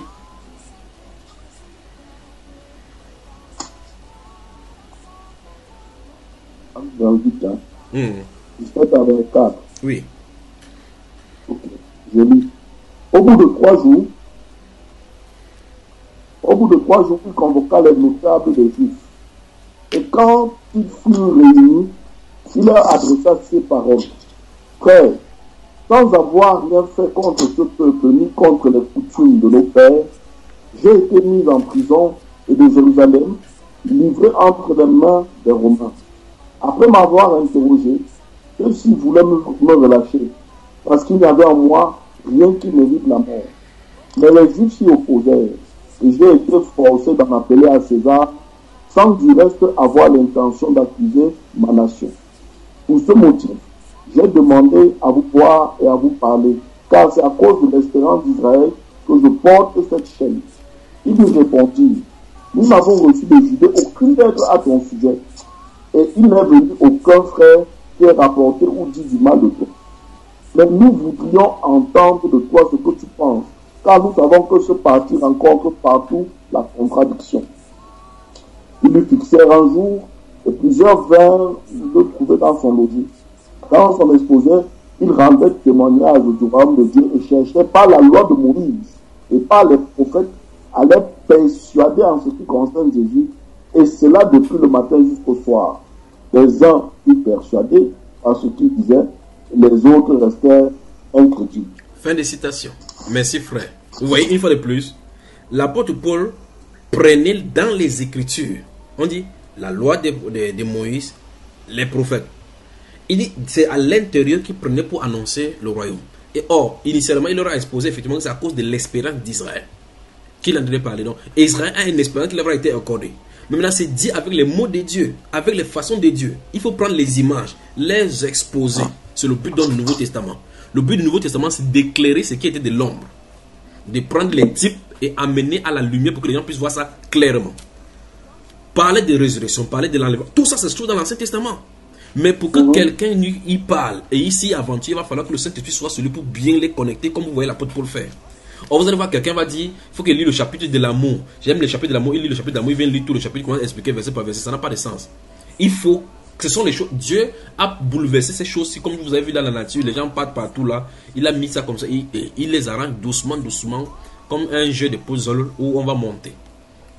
Maintenant, regardez bien. L'apôtre Paul, ce qu'il avait sur place en ce moment-là, c'est la loi de Moïse et les prophètes. Il fallait qu'il présente aux Juifs qui étaient d'antan ses maîtres dans la loi que ce qu'il en a dit n'est pas contraire aux Écritures qu'eux ils lisent. Il fallait que eux, lui, il leur explique que d'après la loi, voici ce que la loi prévoit. La loi prévoit que, comme vous voyez, dans le livre des Actes des Apôtres, l'apôtre Pierre va faire la même chose. Il dit que Moïse a dit qu'il suscitera du milieu de nous le prophète, un prophète semblable à lui. Que quiconque n'écoutait pas ce prophète sera tranché de mort. Après, il passe sur David. Il dit que David a dit que quoi? Que je voyais le Seigneur constamment devant moi. Et quand il a ma droite, il chancelle point. Il dit que, David encore dit, ça c'est l'apôtre Pierre qui dit, qui ne lisait même pas la Torah. Il dit que là, David dit quoi? David dit que tu ne permettras pas que ton bien-aimé va à la corruption. Il dit, oh, il parle comme ça de la résurrection. Ça, c'est l'apôtre Pierre. Quelqu'un qui n'est pas fréquenté. C'est lui qui dit ça. Les gens qui lisent la loi, qui ont fréquenté, qui sont devant lui, ils l'écoutent comme ça, ils sont débassés. Il dit qu'il parle de la résurrection. Il dit qu'il me soit permis de dire que le patriarche David, après avoir servi au dessein de Dieu, est mort et enterré, et son tombe est parmi nous. Parce que la logique voudrait que les gens savent effectivement que David qui a dit de sa bouche que tu ne me permettras pas que de mon bon aimé va à la corruption, on voit que voilà, ça tombe là-bas. Dieu peut-il mentir? Il dit que c'est à cause parce qu'il savait que Dieu lui a donné une promesse claire de faire régner sur son trône son successeur, son fils. Et quand vous lisez 2 Samuel chapitre 7, il est question là-bas de ce fils-là qui va régner éternellement, sa domination n'aura pas de fin. Donc ils avaient des arguments clairs de prendre la Bible. Mais le vrai problème c'est que comme les Juifs étaient dans un système de rituels depuis des siècles, ce n'était pas évident de venir leur dire que le temps de réformation est arrivé. Le temps de la réalité est arrivé. Malgré que les choses étaient claires. Voilà, par exemple, l'apôtre Paul qui explique ici, et les choses sont claires. La Bible déclare que, à l'issue de cette réunion-là, de plus de 16 heures de temps, les gens certaines personnes avaient été persuadées, d'autres sont restés incrédules. Et lorsqu'ils vont continuer le suite du verset 25 et suivant, on va dire, quand ils vont partir comme ça en désaccord, l'apôtre Paul va ajouter le parole d'Isaïe. Vous voyez cela? Que ce peuple, c'est comme que va vers ce peuple, ils vont entendre. Donc il dit même que, même si vous ne croyez pas, c'était prévu qu'on ne croyait pas parce qu'Isaïe avait dit ceci. Donc vous voyez comprendre même le plan de Dieu dans l'aveuglement. C'est pour ça que dans les Romains, il va écrire le mystère de l'aveuglement et de la chute d'Israël. Ah, l'apôtre. Donc vous voyez effectivement que en réalité l'apôtre Paul connaissait clairement le dessein de Dieu. Enfin, il a dit à Éphésiens que ça leur a été donné maintenant, révélé aux apôtres du Seigneur Jésus-Christ. Maintenant, rentrons dans Actes chapitre 17, là où nous étions, et voyons donc ce qu'il est en train de dire. Donc, ok, en clair, quand l'apôtre Paul allait prêcher chez les Juifs, il était obligé de leur expliquer d'après leur loi que ce qu'il a de faire n'est pas contraire aux Écritures. Ça, c'est un. Et par conséquent, partout où il passait, il allait d'abord dans les communautés juives pour leur expliquer que l'espérance d'Israël, ce que vous prêchez chaque sabbat, ça s'est accompli en Jésus-Christ de Nazareth. Parce que littéralement, ce n'est pas écrit dans l'Ancien Testament, dans la Torah, on parle ici de Jésus. Jésus lui-même, après la résurrection, lorsqu'il a trouvé sur le chemin de Maüs, dans le livre de Luc chapitre 24, la Bible déclare qu'il a expliqué à ses disciples-là ce qui le concernait dans les Écritures, dans la loi de Moïse, dans les psaumes. C'est ce qu'il a dit. Ça se pose que si Christ ne te dit pas que ceci, on a de parler de moi. Tu vas beau lire ça, tu crois que c'est des chansons. Tu vas dire que quoi? Que les deux pharaons des saints là-bas, les saints soient sans cesse enivrés de son amour. Ça veut dire quoi? Donc la Bible est romantique, c'est pas le romantisme. Il y a quelque chose qu'il a dit dire. Amen. Alors dans chapitre 17, donc, verset 10 dit, vous y êtes déjà? Assez en français, bonsoir encore et bienvenue. Oui, s'il te plaît, est-ce que tu peux expliquer encore, revenir sur les deux missions de l'apôtre Paul là? Donc s'il ne disait pas comme ça, tu ne devais pas parler alors. Bon, en résumé, l'apôtre Paul a reçu la grâce, cette mesure de Christ, cette grande portion de comprendre les révélations de l'ombre pour pouvoir les éclairer dans le futur. C'est-à-dire que c'est comme quelqu'un qui est dans une maison qui est obscure et qui regarde à l'intérieur, la grâce d'être très très proche, il voit ce qui est dans l'obscurité, il se tourne du côté de la lumière, il dit que ici, il y a telle chose dans l'obscurité, ici, il y a telle chose dans l'obscurité. D'accord, ma soeur? Il dit, ce dessin-là, c'était caché en Dieu. Dans le livre d'Éphésiens, chapitre 1, il n'a pas été manifesté aux autres hommes d'autres fois, mais comme il a été révélé maintenant à ses prophètes, à ses apôtres. D'accord?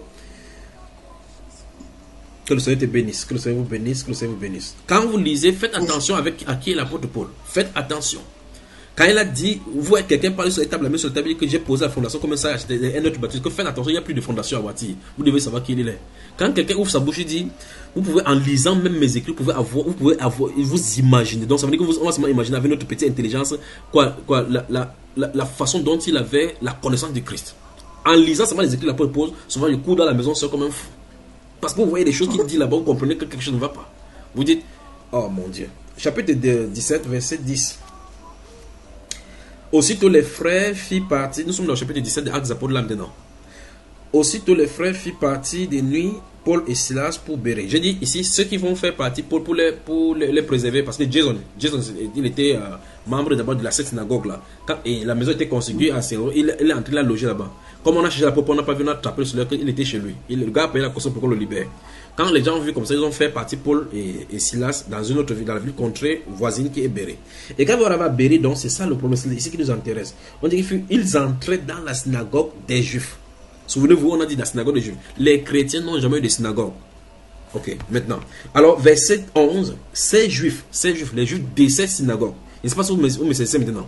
Donc, c'est ici qu'il voulait vous montrer quelque chose que, non, permettez-moi de lire d'abord avant de dire ce qu'il veut dire. Ces chrétiens avaient des sentiments plus nobles que ceux des Thessaloniques, c'est ça?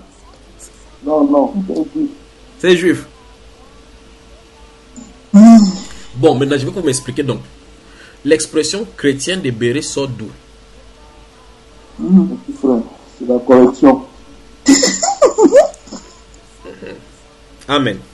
Alors, ces Juifs avaient des sentiments plus nobles. J'espère que vous avez maintenant le contexte. Que le contexte, c'est que quand il entre dans chaque ville, il part d'abord chez les Juifs. Et on a expliqué est-ce que les Juifs, s'ils n'étaient pas trop violents comme les autres Juifs dans d'autres villes d'où ils étaient. Ils sont entrés dans leur synagogue parce que vous prenez depuis le chapitre 1, il va expliquer aux Juifs là-bas, les Juifs vont le pousser dehors, les brutaliser. Et la Bible déclare même plus loin que il y a même des Juifs qui venaient de l'extérieur, qui savaient qu'ils étaient dans telle ville, ils partaient là-bas, excitaient la foule pour dire que les gens, si nous enseignent Dieu pas conformément à notre coutume, ils enseignent Dieu de quitter la loi de Moïse, ainsi de suite. Ok, maintenant, verset 11, ces Juifs avaient des sentiments plus nobles que ceux des Thessaloniques. Ils reçurent la parole avec beaucoup d'empressement. 1. Ils reçurent la parole. Donc, s'ils reçoivent la parole, ça se pose qu'ils ne l'avaient pas encore. Ils lisaient les Écritures, mais ils n'avaient pas la parole.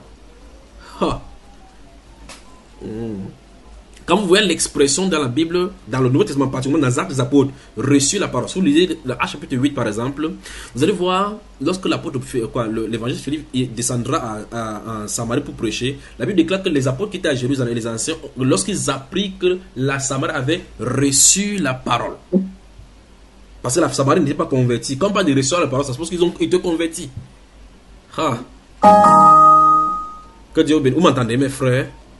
On t'entend. Ok, rentrons rapidement dans chapitre 8, là, voir cette expression-là rapidement.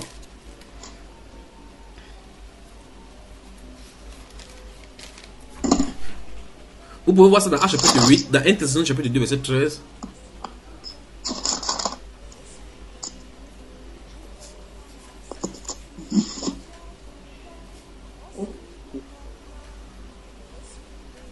Vous y êtes?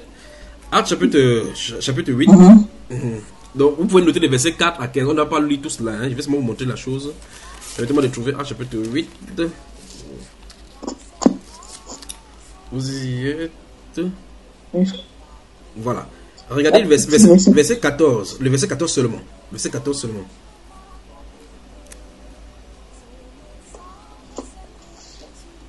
Les apôtres qui étaient à Jérusalem, ayant appris que la Samarie avait reçu la parole de Dieu, y envoyèrent Pierre et Jean. Voilà, donc ça veut dire que les Samaritains ont fait quoi? Recevoir la parole. L'expression recevoir la parole, ça ne veut pas vous dire qu'ils sont restés pour écouter, c'est pas ça les questions. La parole a eu son effet, ça les a transformés. Regardez encore une fois de plus. Regardons, allons dans. On va aller où là? Prenons le chapitre 11. Chapitre 11, versets 1 et 2. Regardez. Allons-y, regardez, verset 1 et 2. Il y a de ces choses dans les Saintes Écritures. De ces choses. Verset 1 et 2. Allons-y. Oui, verset 1 seulement même. Allons-y. Les apôtres et les frères qui étaient dans la Judée apprirent que les païens avaient aussi reçu la parole de Dieu. Vous voyez comment ça commence à aller, n'est-ce pas? Vous voyez cela? Donc quand vous entendez dans la Bible, recevoir la parole de Dieu, ça suppose que la parole est transformée sur ce que tu sois d'accord, vous soyez un. D'accord? C'est ça dont c'est les questions ici. Ça ne veut pas dire que non. Quand il dit la chose, je suis venu là-bas, ils ont écouté. On avance. 1 Thessaloniciens chapitre 2. 1 Thessaloniciens. Souvenez-vous, on est dans Actes des Apôtres chapitre 17. 1 Thessaloniciens chapitre 2.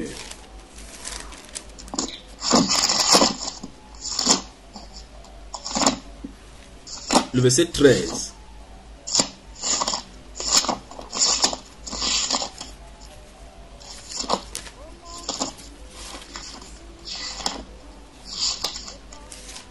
Quelqu'un va lire?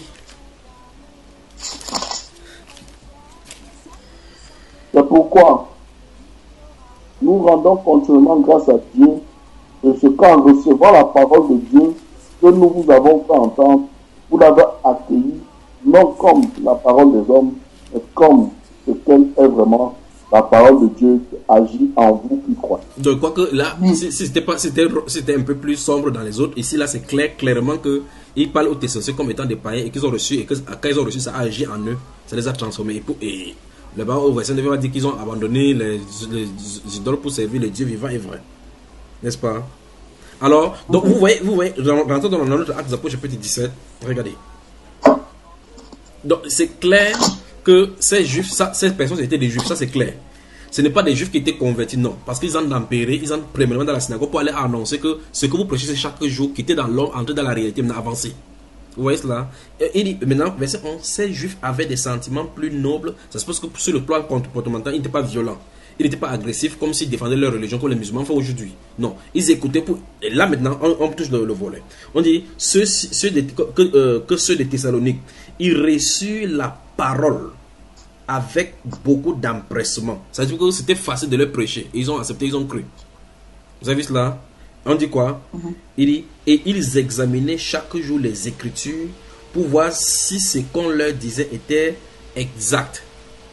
Donc ça dit qu'au travers de la loi de Moïse, comme on a vu dans Actes chapitre 28 tout à l'heure, là, les versets 24 particulièrement, où Moïse, où l'apôtre Paul est parti, il passe chercher ce qui concernait le royaume, il prêchait le royaume et ce qui concernait Jésus dans la Bible. Il faut qu'ils partent voir. Ils vont par exemple dire, mais Daniel avait dit clairement du temps là, il y a telle chose, les gens vont se lever. Qu'est-ce qui se passe? Et autres. Après ils vont prendre psaume, ils vont dire, mais on a tiré au sort ses habits. On a tiré au sort ses habits. Oui, mais est-ce qu'on a tiré au sort les habits de David? Est-ce que David, il y avait un banc de céréales qui l'entourait quand il était à la croix? Est-ce qu'on avait percé la main de David? Avec ces arguments-là, ils étaient abattus. Donc en clair, il n'y a pas de chrétiens libérés. Parce que les chrétiens reçoivent les dons hommes pour leur perfectionnement. Les chrétiens ne discutent pas des doctrines bibliques chrétiennes. Parce que eux, ils sont dans la vérité. Parce qu'ils connaissent la vérité, ils sont affranchis, ils s'édifient maintenant pour grandir plus tôt. Parce que dans Ephésiens chapitre 4, que nous avons lu tout à l'heure là, les dons hommes sont donnés pour les perfectionner. Donc ils ne sauraient discuter avec les apôtres. Parce que l'apôtre dit clairement que ce soit eux, que ce soit nous, voilà ce que nous enseignons. Et il n'y a pas de discussion avec eux. N'est-ce pas, frère? Canada dans la sainteté, bonsoir. Bonsoir, frère. Il y en a plein comme ça dans la Bible. Plein dans la Bible.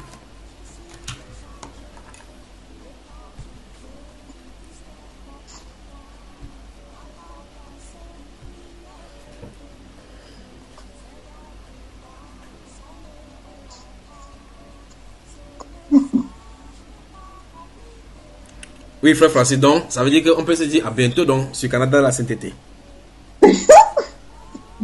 On a partagé aujourd'hui que déjà dans nos plus solides, il faudra bien digérer ça. Oui. Il y a encore d'autres questions assurément. Mais le frère Julien avait dit qu'il avait une question pour nous, non? Il peut te poser, ma soeur. Ouvre donc Matthieu chapitre 2. Il veut donner, puisque tu m'as rappelé, il veut donner le travail. Vous savez, pendant que vous allez chercher ça dans un enseignement, le titre c'est le frère Julien se repentirait-il des péchés originels? Vous vous souvenez de ce passage-là? À l'intérieur, j'ai dit, je veux que quelqu'un aille dans la Bible de façon littérale, me montre où c'est écrit dans l'Ancien Testament que le Christ mourrait le troisième jour et que ressusciterait mort, l'évangile sera prêché en son nom, la repentance sera prêchée en son nom, comme on a dit là. On dit que Jésus a dit que c'est écrit comme ça de lui, dans la loi de Moïse, qu'il faut aller dans la loi de Moïse, me montrer cela. Pourtant, c'est écrit là-dedans. Tel qu'on a dit là, c'est écrit. N'est-ce pas, ma soeur? Donc, je pose une question et vous laisse en méditation. Matthieu chapitre 2. Où est la soeur Suzanne? La soeur Suzanne nous a fui, nous a laissé. On peut tout l'attendre, frère. Non, on va l'attendre dans la méditation. Chacun peut l'attendre même dans le lit. Alors, Matthieu chapitre 2, le verset 13, tu peux lire, ma soeur. Bon, chaque samedi, maintenant, je vais vous donner une question, clairement. Gloire à Dieu. Souvenez-vous, je ne donne pas une question pour venir répondre plus tard, pour que vous me répondez. Ok. Verset 13, lis le verset 13, qu'est-ce que ça dit, ma soeur?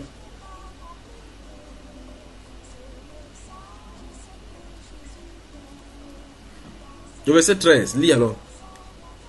Matthieu 2, verset 13. Lorsqu'il fut parti, voici, un ange du Seigneur apparut en songe à Joseph et dit, lève-toi, prends le petit enfant et sa mère, fuis en Égypte et reste-y jusqu'à ce que je te parle. Car Hérode cherchera le petit enfant pour le faire périr. Continue. Joseph se leva, prit de nuit le petit enfant et sa mère et se retira en Égypte. Il resta jusqu'à la mort d'Hérode, afin que s'accomplisse ce que le Seigneur avait annoncé par le prophète. J'ai appelé mon fils hors d'Égypte. Ouais, tout à l'heure quand on était dans la phrase là, vous voyez que cette bout de phrase là, c'est pas comme ma question, j'arrive. Vous voyez que cette bout de phrase là est contenu dans le livre des Osée chapitre 11 verset 1. Et vous lisez là-bas, Dieu parle de prostitution, prostituée, la femme qui l'a trompé, ainsi de suite. Dieu veut déchirer l'acte de mariage avec sa femme. Subitement, il avait dit, j'avais appelé mon fils hors de l'Égypte. Et subitement, on applique ça à Jésus. C'est terrible seulement. Le verset 1 seulement du chapitre 11 de Osée. On dit cela, on dit ça pour Jésus. Le verset 2 ne le concerne plus. Le verset 3 non plus. Continue, ma soeur. Alors Hérode, voyant qu'il avait été joué par les mages, s'est mis dans une grande colère. Et il envoya tuer tous les enfants de 2 ans et au-dessous qui étaient à Bethléem et dans tout son territoire, selon la date dont il s'était soigneusement enquis auprès des mages.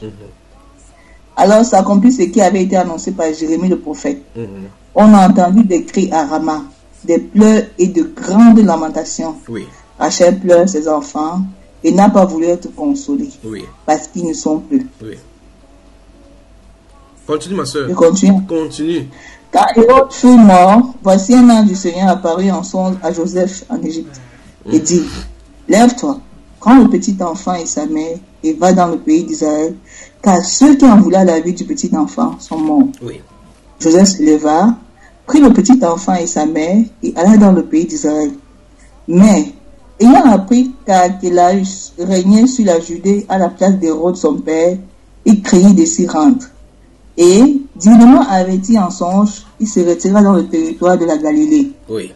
Et vint demeurer dans une ville appelée Nazareth, afin que s'accomplisse avait été annoncé par les prophètes. Il sera appelé Nazaréen. Ma question, tu vois, le frère français rit déjà. Donc ma question, c'est le verset 23 qui est ma question. Je voulais que tu voies derrière la chose. Alors, dans ma question, je pose la question. On a dit clairement que les prophètes, c'est au pluriel. Et c'est la Bible qui le dit. Que les prophètes avaient annoncé qu'il sera appelé Nazaréen. Ma question c'est, trouvez-moi les prophètes qui l'ont dit. Amen. Canada, dans la sainteté, que le Seigneur vous bénisse. Amen, frère. Que Dieu vous bénisse. Aussi, frère. Amen. Est-ce qu'il y a des différences? Moi j'ai trouvé aussi bien que toi. Je suis venu pour te l'annoncer. Moi j'ai trouvé aussi bien que toi. Je suis venu pour te l'annoncer. Ce message n'est pas compliqué. Ce message c'est que Jésus t'aime. Dans ses bras, dans son grand amour, il a pris tes péchés sur lui. Ce message n'est pas compliqué. Ce message c'est que Jésus t'aime. Dans ses bras, dans son grand amour, il a pris tes péchés sur lui. Aujourd'hui moi je suis bien changé. Étant jugé, Christ est mort pour moi. À ma place, il a été puni. C'est donc pour moi son heureux enfant. Aujourd'hui, moi, je suis bien changé. Étant jugé, Christ est mort pour moi. À ma place, il a été puni. C'est donc pour moi son heureux enfant. Ce message n'est pas compliqué. Ce message c'est que Jésus t'aime. Dans ses bras, dans son grand amour, il a pris tes péchés sur lui. Ce message n'est pas compliqué. Ce message, c'est que Jésus t'aime. Dans ses bras, dans son grand amour, il a pris tes péchés sur lui.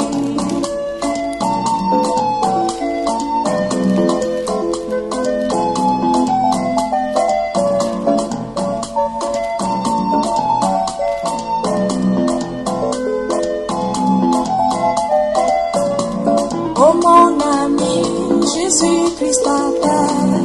Réponds alors à son appel d'amour. Si tu rejettes sa puissante main, il n'y aura point de pardon pour toi.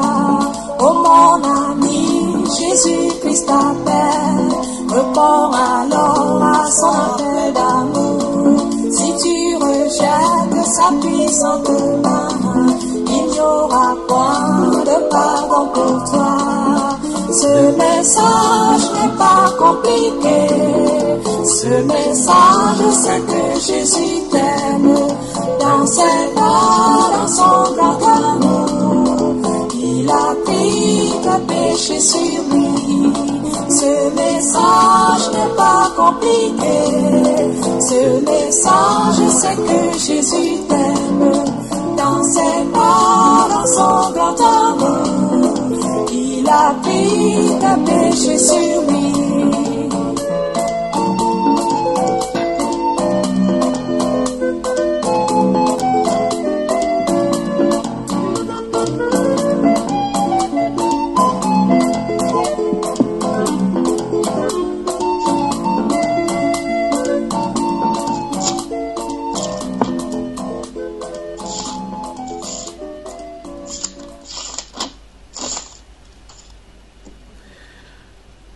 « 2h20 à Douala au Cameroun.